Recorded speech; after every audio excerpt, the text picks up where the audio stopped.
Hey there, everybody. Thomas Wood with Basecamp Trading. It is, what's today? Wednesday, May 31st. Lost track of time there for a second.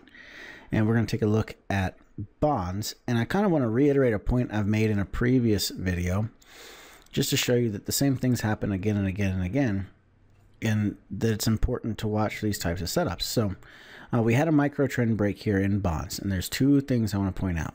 The first is, like I've discussed previously, if you want to improve the probabilities of success, wait until your trend changes going into the breakout. So in this case, you can see here we rallied up, we pulled back down, and then we put in a higher low compared to the last pivot low, and then broke to the upside to a higher high, which changes it to an uptrend. So you had a trend change and the breakout, and you got a nice follow through there. And this is one of the setups from the trading room today. This also had a bull flag on the 240s. Okay, now the other thing I want to point out here is why it's important to pay attention to where your pivot highs are.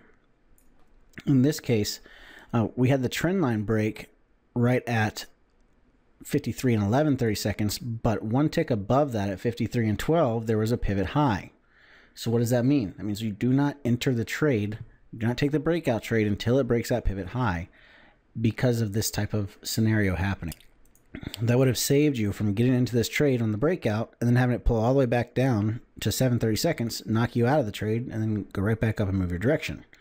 So make sure you're watching when you're trading a trend line break. Look at where those previous pivot highs or pivot lows are located, and if there's just a 1 or 2 tick difference, or just what I normally say is about $100 per contract difference or less, then we don't trade it until it breaks the pivot high or the pivot low. If you have more than $100 contract distance between where it actually triggers, where it would break the trend line, and where the pivot high or pivot low is at, then you're okay to take the trade.